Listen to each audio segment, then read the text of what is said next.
The galaxy stretched in infinite spirals, a tapestry of stars, planets, and civilizations, each claiming its unique approach to existence. Among these worlds, some thrived in rigid technological perfection, others in chaotic creativity, but none quite like humans.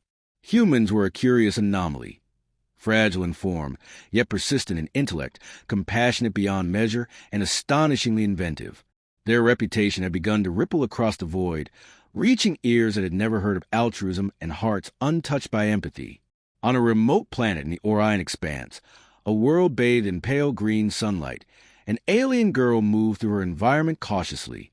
She had never seen the brilliant hue of her own planet, never felt the texture of light painting the terrain around her. Her world had its marvels, creatures that soared and structures that shimmered, yet she experienced it all in silence, a world of shadows and echoes. Despite this, her mind was radiant, filled with curiosity and untapped potential.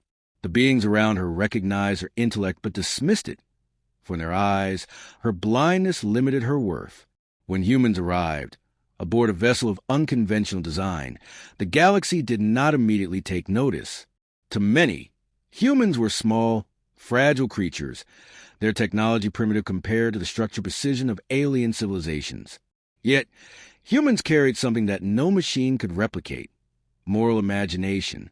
The lead human, an engineer named Kale, perceived the girl not as a limitation but as a challenge worthy of ingenuity. His attention was drawn not to the impossibility of her condition, but to the possibility of transformation. Kale's first moments on the planet were met with the usual caution. The alien authorities regarded him with suspicion, their protocols dictating distance and scrutiny. Yet, Kale's approach was not to argue with bureaucracy or impress with weaponry.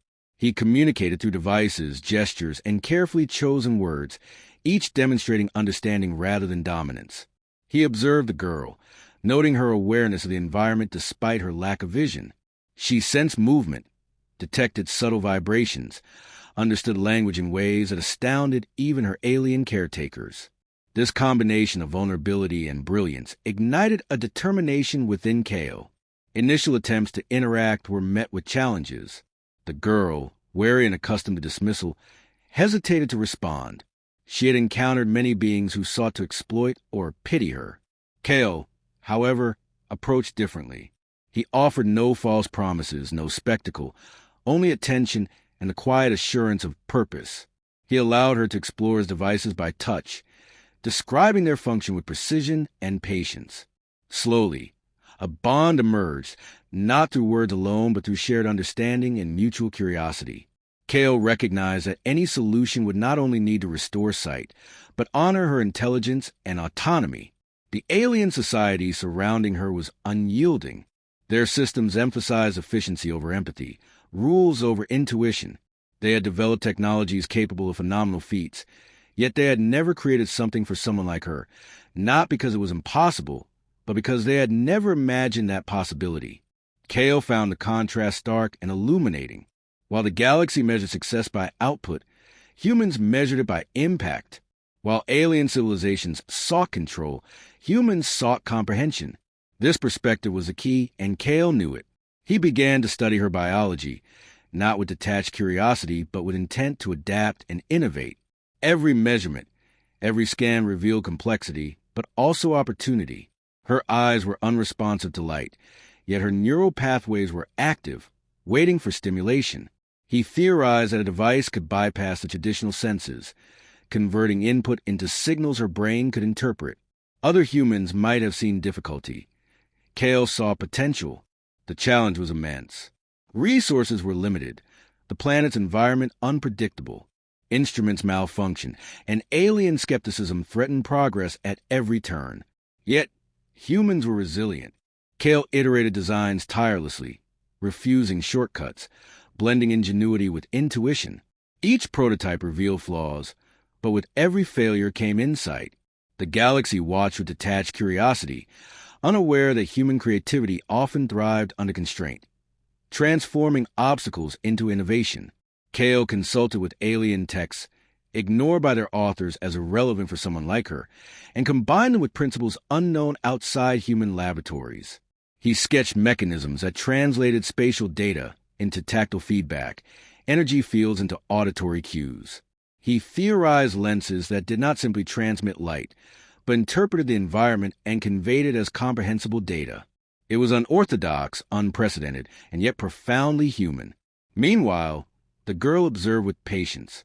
She did not understand the technical details, but she sensed purpose, the same quality that had allowed her to thrive despite her blindness. She extended her fingers toward the sketches, explored the tools, and communicated her perceptions in a language of sound and vibration. Cale adjusted his designs based on her input, understanding that technology alone could not succeed without collaboration. In this partnership, human moral and intellectual excellence became evident, not through words or accolades, but through action and integrity. Other civilizations began to notice.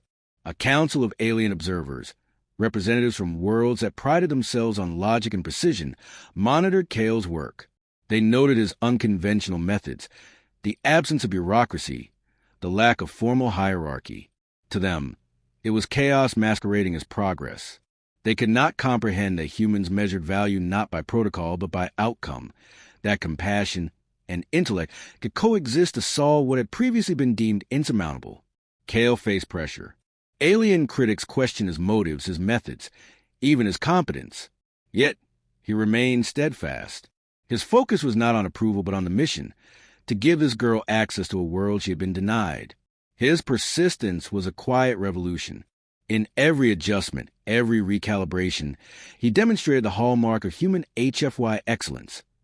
Ingenuity guided by empathy. Through countless nights under pale green light, he refined his theories. Devices evolved from crude prototypes to sophisticated instruments capable of mapping environmental data into comprehensible sensory input. He combined tactile matrices with auditory encoding, designed neural interfaces that could translate signals in real time. Each step forward was a testament not merely to technical skill but to moral vision, the belief that no being should be left behind, no potential unrealized. Despite progress, doubt lingered. The galaxy's gaze was skeptical. Alien officials whispered of impossibility. And the girl herself wondered if this human was different or merely another anomaly. Cale did not respond with words of reassurance. He responded with persistence, iteration, and tangible evidence of progress. The girl, sensing authenticity and purpose, began to trust, offering feedback that guided refinements and adjustments. This human-alien collaboration became a microcosm of HFY principles in action. Intellect, compassion, and moral courage intertwined to challenge the galaxy's preconceptions. Cale began the process of turning theory into reality. Each design sketch, each calculation, was refined with meticulous care. He understood that the success of this device was not measured by speed, but by precision. Materials were scarce, alien resources unfamiliar, yet human ingenuity thrived under constraint. He combined elements from multiple worlds, blending crystalline conductors with organic polymers, integrating neural interfaces with tactile matrices. Each combination was tested repeatedly, failures noted, successes adapted. Nothing was wasted. Every iteration brought him closer to a solution that would be simultaneously functional, intuitive, and responsive to the girl's unique neural pathways. The alien girl observed quietly. She did not see the device, yet she sensed it in ways others could not. Vibrations from machinery, subtle changes in energy flow, the hum of systems being calibrated. She interpreted them instinctively. Cale relied on her input constantly. He would adjust parameters, explain the rationale through sound and touch, and she would respond, offering insight that no algorithm could replicate. It was a collaboration beyond species, beyond conventional understanding, a testament to human ability to combine intellect and empathy into tangible progress. Despite the progress, challenges arose at every stage. Energy conduits overloaded, materials fractured under unexpected stress, and the neural interface refused to synchronize perfectly with her cognitive patterns. Each setback was an opportunity. Cale documented everything, iterating tirelessly. He understood that perfection could not be rushed. What others might see as failure, he saw as a step in a process governed by observation, experimentation, and adaptation. Other civilizations would never appreciate this patience. They were conditioned to immediate results, to rigid protocols, to predefined outcomes. Humans thrive precisely where rigidity failed. The Council of Alien Observers increased their scrutiny. Reports reached Cale's ears, warnings of futility, skepticism veiled as diplomacy. They could not comprehend that human determination was not motivated by status control or recognition. Every obstacle they predicted had been anticipated. Every criticism had already been addressed through innovation. Humans did not wait for permission from protocol. They acted with moral clarity, guided by empathy and an unwavering belief in potential. Their devices were not weapons, not instruments of dominance, but extensions of care, intellect, and imagination. Cale designed a neural interface to interpret spatial data in real time. Light, sound, texture, energy fluctuations were converted into signals her brain could process. He devised layered feedback mechanisms, tactile arrays on her fingertips, auditory cues delivered in sequences. She could learn subtle vibratory patterns corresponding to environmental changes. Each element required calibration, testing, and refinement. Initial attempts were disorienting for her. Inputs overlapped, signals conflicted, and her brain struggled to synthesize the information. Cale observed patiently, adjusting parameters with precision that reflected both intelligence and understanding of human limitations in extraordinary contexts. The breakthrough came unexpectedly. A combination of crystalline conductors and bioresponsive polymers created a resonance that allowed signals to be interpreted more coherently. Cale discovered that by integrating adaptive feedback loops, the device could learn from the user as she learned from it. The neural interface became an extension of her perception, not merely a translator. Other civilizations could not have conceived such a device. They approached technology as a tool to control or dominate, not as a medium to empower and adapt. This adaptability was quintessentially human, a synthesis of intellect, empathy, and moral vision. Calibration continued over weeks. Cale introduced incremental improvements, each one based on real-time feedback from the girl. She began to interpret patterns, anticipate environmental changes, and respond instinctively to stimuli. The interface did not just convey data. It taught, guided, and amplified her cognitive abilities. With each improvement, the Alien Council's skepticism deepened. They saw progress, but could not comprehend the methodology. They assumed luck, improvisation, or chaos, failing to recognize the deliberate, morally grounded intelligence driving every adjustment. Unexpected obstacles emerged. Environmental instability on the planet created interference. Alien interference protocols limited access to certain resources, and the girl's neural patterns presented unique unpredictabilities. Cale approached each obstacle analytically, innovating solutions that combined multiple disciplines: physics, bioengineering, neuroscience, and adaptive technology. Where alien engineers relied on linear problem-solving, Cale relied on iterative, holistic understanding. He anticipated failures before they occurred, incorporated redundancy, and ensured the system remained resilient under unexpected conditions. The girl's transformation during this period was as profound as the technology itself. She began to perceive changes she had never sensed, interpreting vibrations and sounds in complex, nuanced ways.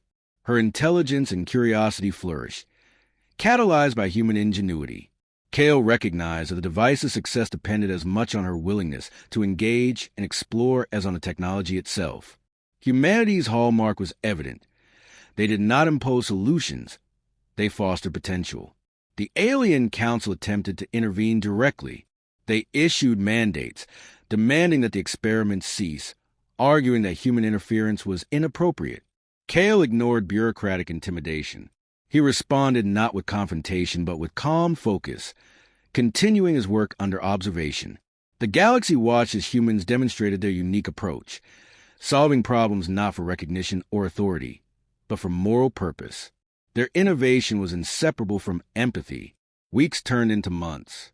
Each adjustment made the device more intuitive, more responsive, and more capable of integrating with the girl's neural pathways. Small victories accumulated.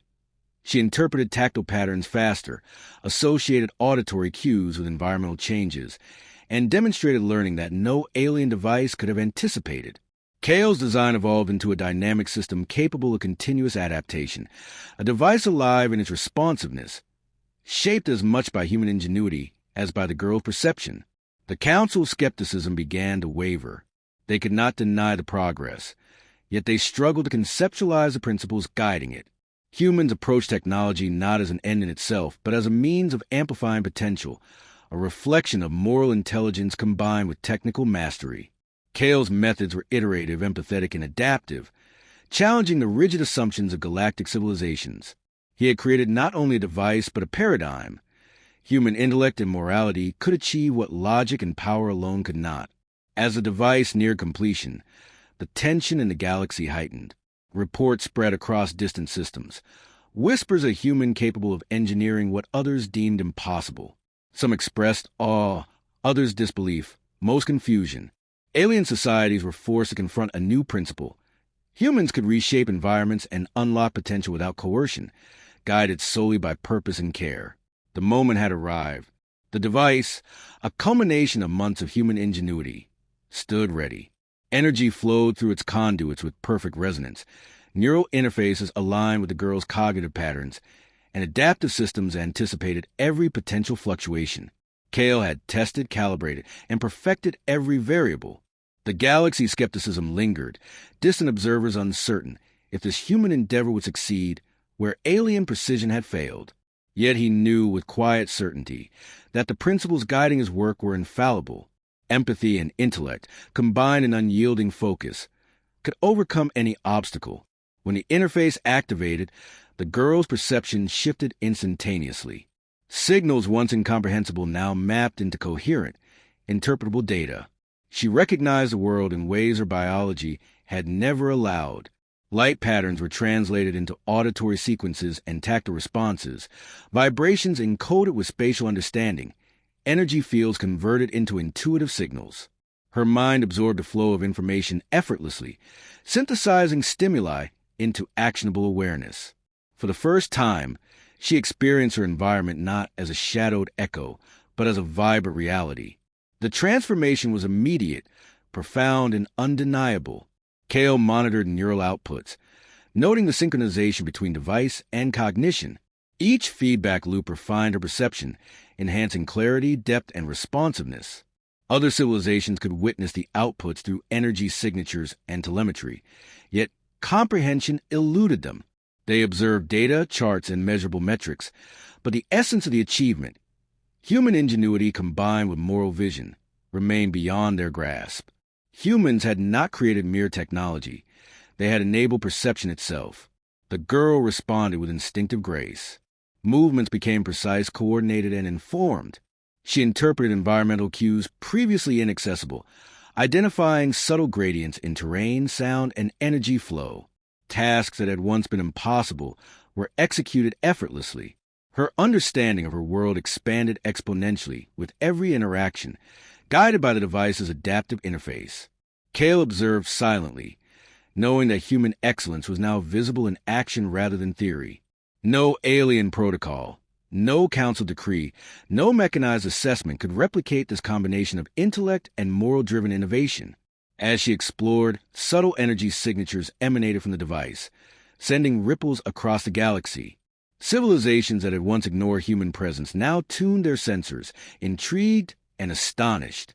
They could not comprehend the methodology, but the outcomes were undeniable. A human had created what had never existed. A bridge between limitation and potential, a tangible manifestation of HFY principles. Morality, intellect, and ingenuity had converged to achieve what logic alone could not. Kale allowed incremental adjustments in real time. The device learned from the girl's interaction, optimizing sensory translation for greater fidelity and responsiveness. She began to anticipate environmental changes, react before input was fully processed, demonstrating mastery of the system. Each adaptive response reinforced the principle that human innovation was not static but dynamic, capable of evolving with the user, expanding potential beyond what had previously been imagined. The galaxy observed transformation, not just in the girl, but in the concept of what a civilization could accomplish through intellect guided by empathy. The Alien Council attempted intervention, issuing formal communications demanding cessation, citing unknown risks. Kale remained unfazed. He responded with action, not words, allowing outcomes to prove efficacy. Their protest fell silent as the girl navigated complex environments with precision, achieving feats no alien engineering or artificial intelligence had enabled. Human ingenuity was validated not by declaration, but by observable excellence in function, adaptability, and empowerment. As hours turned into cycles, the girl's capabilities grew exponentially. She explored spatial dimensions, interpreted energy fluctuations, and engaged with her environment at a level far surpassing native perception. Kale observed subtle indicators of neural integration, cognitive mapping, pattern recognition, and anticipatory responses. The device was no longer simply a tool. It had become an extension of her mind, amplifying perception and translating previously inaccessible data into actionable understanding. This synergy between human technology and alien biology exemplified the HFY principle. Humans excel not by coercion or force, but by ingenuity and moral application. Galactic observers began to report unprecedented data. Energy matrices, neural output synchronization, and adaptive feedback loops demonstrated complexity and effectiveness far beyond known limits. Yet they struggled to interpret the significance. The outcome defied their frameworks, which relied on authority, control, and linear problem-solving. Humans had approached the challenge holistically, integrating empathy, intelligence, and persistence into a solution invisible to civilizations constrained by rigid logic. The galaxy began to recognize not only the device's success, but the unique capabilities that defined humanity. The girl's perception stabilized.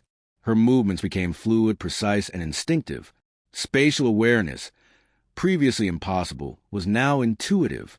She responded to environmental changes instantaneously, navigating obstacles, interpreting energy variations, and manipulating her surroundings with unprecedented skill. Kale observed neural feedback patterns, noting near-perfect synchronization. What had been theoretical was now manifest. Human innovation had unlocked potential, reshaping perception and interaction with the world itself. Other civilizations could only record, measure, and analyze. They lacked a conceptual framework to grasp the combination of moral intent and intellectual application, driving success. Humans had not simply restored sight. They had enabled comprehension, empowerment, and autonomy. The girl's experience became a testament to human HFY excellence. Resilience, ingenuity, and empathy achieved outcomes that logic, technology, or hierarchy alone could not. Kale introduced additional adaptive modules, enhancing multi-sensory integration. Auditory cues, tactile feedback, and energy perception coalesced into an intuitive interface. The girl interpreted complex spatial and energetic patterns, predicting environmental changes with anticipatory precision. Each interaction reinforced the principle that human innovation was inherently dynamic, capable of evolving in response to user engagement. This iterative approach reflected uniquely human traits: persistence, empathy, and intellectual creativity applied in concert with moral purpose. The galaxy watched as limitations transformed into abilities. Observers recorded neural outputs, energy flow data, and behavioral responses, noting unprecedented adaptation. The device functioned as an extension of cognition, enabling perception previously impossible for her species. Humans had not imposed capability. They have facilitated it, demonstrating that true advancement is measured not by dominance, but by empowerment. The HFY principle was evident. Humans excel where others fail, not by force or hierarchy, but by intellect, empathy, and determination.